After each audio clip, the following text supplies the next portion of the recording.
السلام عليكم ومرحبا بكم في قناة أم صلاح. اليوم إن شاء الله غادي نشارك معكم رزيزة بطريقة سهلة كل شيء يقدر يصوبها. هنايا درت 4 الكيسان ديال الدقيق الأبيض الفورس، درت كمية قليلة، اللي بغى يضاعف الكمية يضاعفها، اللي بغى يبدا غير بهاد الكمية كيبقى لكم الاختيار. غادي ندير معاهم شوية ديال الملحة على حسب الذوق ومعلقة صغيرة ديال السكر سنيدة.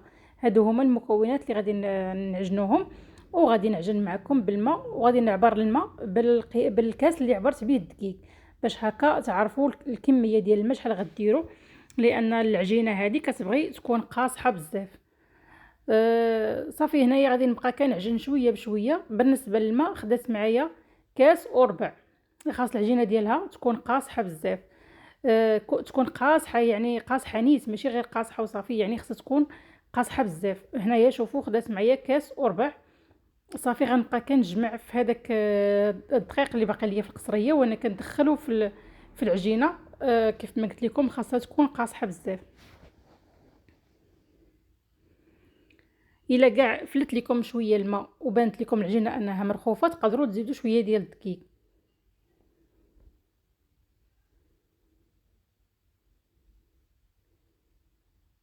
صافي هنا كما شفتوا معايا دخلت هذيك الكميه ديال الطحين كامله، والعجينه هنايا راه قاصحه بزاف وما يمكنش ليا نقدر ندلكها في هذه المرحله هذه.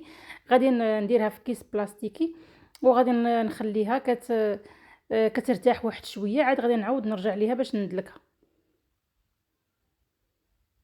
كما شفتوا معايا انا قربتها لكم ما مدلوكاش، كيف ما شفتوا يلا كيف خلطتها قاصحه بزاف اكثر من العجينه ديال الشباكيه. صافي هنا غادي نديرها في كيس بلاستيكي، ما كندهنها لا بزيت لا حتى شي حاجه، كنديرها بحال هكا في كيس بلاستيكي ونخليها ترتاح، عاد نعاود نرجع ليها باش ندلكها. هنا كما شفتوا معايا الماء راه كاس وربع، القياس اللي باش عجنت نفس الكاس اللي عبرت به الدقيق، 4 الكيسان ديال الدقيق. صافي بعد ما خليتها ارتاحت واحد شويه رجعت ليها هنا باش غادي ندلكها. في هذه المرحله هذه كتكون شويه ترخفات وعطات الطوع باش اننا نقدروا ندلكوها.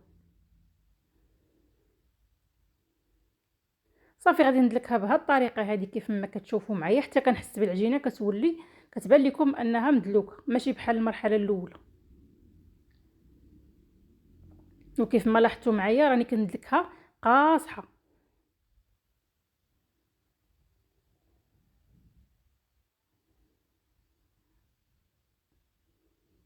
صافي بعد ما غادي ندلكها مزيان وغادي نعاود نقسمها. بالنسبه لكم تقدروا تقسموها عينكم ميزانكم، او تقدروا تقسموها بالميزان.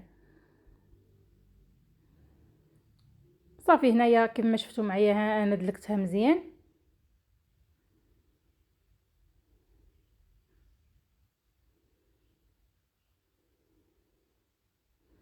غادي نقسمها في الاول على 6 ديال الحصص وغادي نعبرهم. بالنسبه لي هنا درتهم صغار، ما درتهمش كبار بزاف، درت فيهم 125 غرام، تقدروا ديروهم حتى ل 200 غرام. انا هنايا عبرتهم وقاديت ليهم العبار، كل وحده فيها 125 غرام. صافي كنشكلهم بحال هكا بشكل طولي، وغادي نعاود نرجعهم للبلاستيكه ونخليهم كيرتاحوا.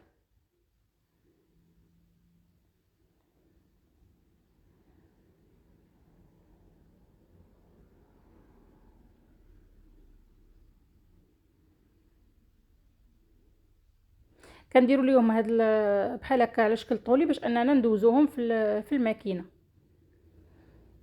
صافي غادي نحطهم بحال هكا في البلاستيكه ونخليهم حتى يرتاحوا، وبعد ما كيرتاحوا كنبدا كناخذ منهم وحده وحده وكنسرحهم بالدلاك كيف ما شفتوا معايا، وكنرش الطحين باش هكا ما يلصقوش ليكم. غادي نسرحهم واحد شويه بحال هكا بالطول على بالدلاك باش ندوزهم في الماكينه. وبعد ما كنسرحهم كنرش عليهم شويه الطحين وكنحطهم جانبا حتى كنسرحهم كاملين.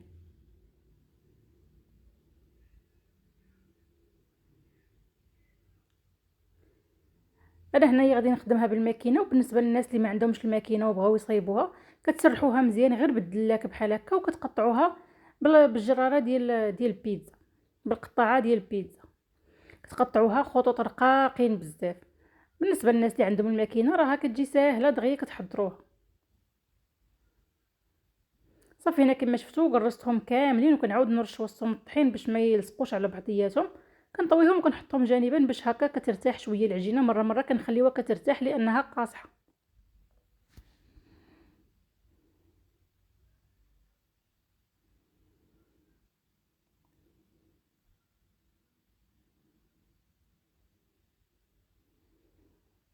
بعد ما خليتهم ارتاحوا كاملين كيف ما شفتوا معايا على هذا الشكل هذا، دابا غادي ندوز باش ندوب شويه ديال الزبده مع شويه ديال الزيت. انا كنخدم لا الملاوي ولا اي حاجه بحال هكا كنبغيها تكون مورقه، كنخدم بالمارغرين. درت هنايا نص ديال رابعه، يعني 125، ودرت معها تقريبا واحد الكاس ديال الزيت وخليتها كتذوب. هنايا دزت الماكينه غادي ندوزها ما بين 6 و 7، يعني كتكون شويه رقيقه. ومن طبيعه الحال كتبقى على حساب الماكينه. كاين اللي كتكون عنده الماكينه كترقق بزاف، يعني عينكم ميزانكم. بعد ما كندوزهم بحال هكا كل وحده كندوزها في الماكينه، كنعاود نرش ليها الطحين وكنحطها جانبا حتى كندوزهم كاملين في هاد الجهه رقيقه. كيف ما قلت لكم انا دوزتهم ما بين 6 و 7، وكنعاود نرش عليهم الطحين بحال هكا وكنبقى مستمره حتى ندوزهم كاملين. بعد ما دوزتهم كاملين صافي خليتهم حتى ارتاحوا شويه، وكندوز ليهم ضروري انكم ديروا في وسطهم الطحين باش ما يلصقوش ليكم. هنايا ركبت هذيك الجهه الاخرى في الماكينه اللي فيها سنينات اللي غادي نقطع بها الزبده والزيت. هنايا ها هما دايبين صافي، وكنبدا كندوز في هاد في العجينه في القطاعه اللي غتخرجها ليا مقطعه. ضروري شي حد اللي يساعدكم بحال هكا يغدور لكم الماكينه باش انها تجيكم سهله. كناخذ هنايا الزبده، غادي نجيب غير واحد البلاطو باش كاع هذيك الزبده اللي كتهبط غادي تهبط فيه، وحتى العجينه حتى هي تهبط فيه. كنرش الزبده فوق من العجينه الفوق كيف ما شفتوا معايا، واخا ما جاتش باينه بزاف ولكن راه كتبان انها كنرش الزبده بزاف فوق من العجينه.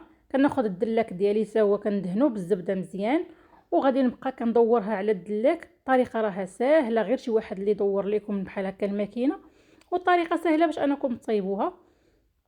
كنبقى كندهنها مزيان بالزبده من الدلاك ومن الفوق، وكتبقاو كتميلوا يديكم، يعني مره كتمشيو هكا ومره كتجيو هكا باش كتجيكم بحال كتجيكم مشبكه بحال الشكل ديال الكبه ديال الخيط.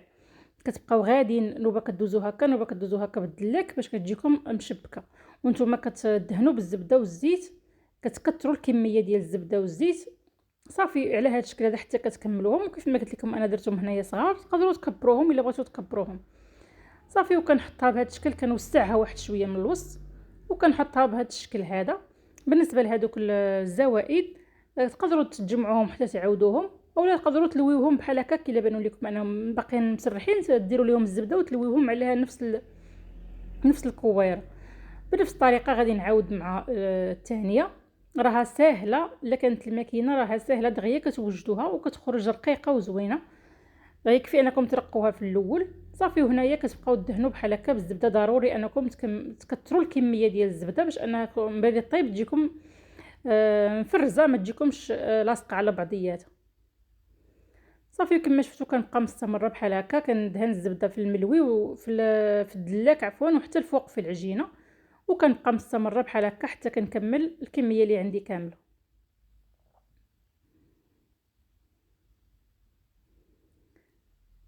صافي. وبسهوله كتهبطوها بحال هكا. كاين اللي كيطيبها في الفران، بالنسبه لي انا هنا غادي نطيبها في المقله. كاين اللي كيبغي يطيبها في الفران كطيبوها في الفران صافي. هنا كما شفتوا معايا بعد ما كملت كلشي، هذه الاخرى كنوريكم هنا. يعني ضروري انكم خصكم تبقاو تمشيو هكا وهكا بالدلاك باش انها تجيكم مشبكه. وغادي نغطي عليها صافي ونخليها ترتاح واحد شويه ودوزو باش نطيبوها. بعد ما ارتاحت ليا هنايا العجينه صافي غادي ندوز باش نقرصهم. ما كتقرصوهاش بزاف بحال الشكل ديال الملاوي، كتقرصوها غير شويه. هنا انا غادي نقرصها قدامكم، وغادي نقرص 3 ديال الوحدات لان المقله عندي شويه كبيره كتهز ليا 3. كتقرصوها شويه من الوسط صافي، واحد شويه من الجناب، وكتخليوها على هذا الشكل هذا.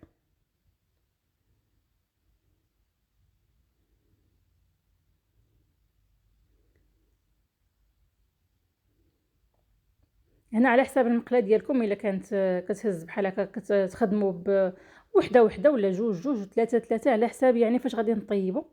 حتى الناس اللي عندهم آه، المقله طويله راهم يطيبوا فيها كتهز الكميه كبيره.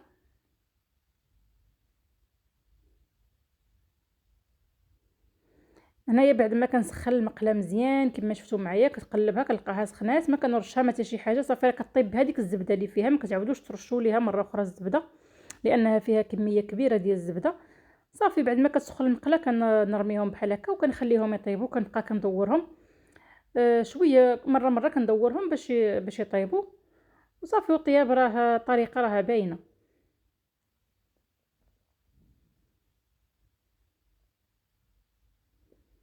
بعد ما كنحس بهم انهم بداو كيتحمروا راني كنبدا كنقلبهم.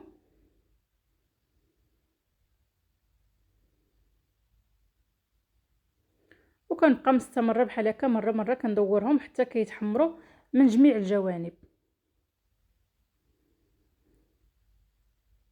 واللي طابت كنحيدها وكنحط حدايا واحد السربيته اللي كنفرش ليها كيس بلاستيكي، وكنحط وسطو السربيته يعني اللي كتكون الميكه من الفوق وكيكون الثوب من التحت هو اللي غنحطوا عليه هاد الرزيزه باش انا نغطيوها، وهذاك الصهد ديال البلاستيكه كيرجع عليها كتبقى رطبه ما كتكرمش وما كيجيكمش فيها ضيعه بزاف وما كتفرتتش لكم بزاف. صافي كما شفتوا معايا كنبقى مستمره بحال هكا حتى كنطيبهم مزيان. كيف ما قلت لكم غادي نديرهم في وسط الزيف، والزيف غادي نغطي عليه بكيس بلاستيكي ونخليهم حتى نكمل الكميه الاخرى اللي عندي. شوفوا هنا كيفاش كتجي محمره، كيجيو زوينين هما كيطيبوا، كتبان لكم انها كتحل. هذا علاش كنقول لكم دهنوهم مزيان بالزبده بعد ما كتكونوا كتلويوهم على الدلاك. وحتى بالنسبه للناس اللي ما عندهمش الماكينه راهم كيف ما قلت لكم تسرحوها مزيان بالدلاك حتى كتجي رقيقه،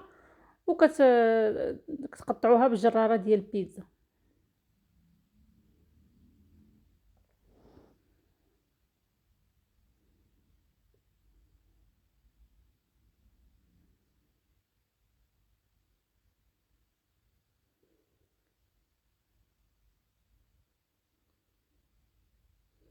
صافي هنا راهم طابوا غادي نحيدهم وغادي نرمي الاخرين حتى هما يطيبوا ونعاود نرجع معكم في الشكل النهائي.